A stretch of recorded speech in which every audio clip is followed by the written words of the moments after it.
Σου τηλεφωνεί ένας άγνωστος και σου λέει ότι μπορεί να ρυθμίσει τις οφειλές στην εφορία και στο ΙΚΑ. Πριν πεις ναι, δες αυτό το βίντεο. Είμαι ο Λευτέρης Ορφανίδης, λογιστής και σύμβουλος επιχειρήσεων και σήμερα θα δούμε πώς μπορείς να προφυλαχτείς από μερικούς απατεώνες που προσπαθούν να σου πάρουν τα λεφτά σου. Φαντάσου το εξής. Είσαι ένας επιχειρηματίας και προσπαθεί να κρατήσει με νύχια και με δόντια την επιχείρησή του ανοιχτή. Ξαφνικά χτυπάει το τηλέφωνο και σου λένε ότι μπορείς να ρυθμίσεις τις οφειλές σου και να κοπούν οι προσαυξήσεις. Τι κάνεις, ανοίγεις την καρδιά σου ή κρατάς τα ενία της επιχείρησής σου? Ας δούμε λοιπόν την ιστορία του Γιάννη. Ο Γιάννης είναι ιδιοκτήτης μιας μικρής καφετέριας και αντιμετωπίζει κάποιες οικονομικές δυσκολίες. Μια μέρα δέχεται ένα τηλέφωνο από κάποιον άγνωστο που του συστήνεται ως Μαρία η λογίστρια. Η Μαρία του λέει ότι μπορεί να ρυθμίσει τις οφειλές της επιχείρησής του και να διαγράψει και τις προσαυξήσεις που έχει. Ο Γιάννης χαίρεται σαν να βρήκε χρυσό. Η Μαρία του λέει μετά ότι για να ρυθμίσει τις οφειλές χρειάζεται τα στοιχεία της επιχείρησής του.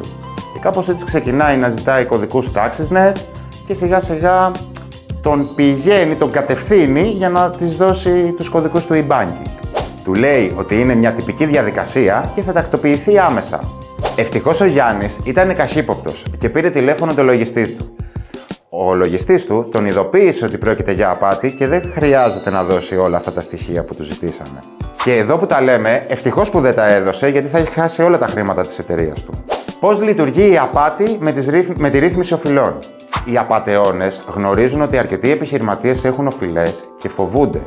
Και έτσι χρησιμοποιούν αυτό το φόβο για να προσελκύσουν θύματα. Σου υπόσχονται ότι θα σε λυτρώσουν από τις οφειλές σου, αλλά στην πραγματικότητα θα βάλουν το χέρι τους πολύ καλά στην τσέπη σου. Για να μην πέσεις θύμα απάτης, θυμήσου. Ποτέ μην δίνεις τα στοιχεία της επιχείρησής σου.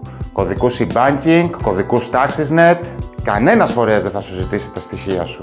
Επικοινώνησε άμεσα με το δικό σου λογιστή και ζήτα συμβουλές. Και τέλος, αν σου φαίνεται όντως αρκετά ύποπτο, σε παρακαλώ, δήλωσέ το στην αστυνομία. Πρέπει να σταματήσουν αυτά τα πράγματα να γίνονται. Μην αφήνεις τους απατεώνες να σου κλέψουν τα χρήματά σου, τα δικά σου και της εταιρείας σου.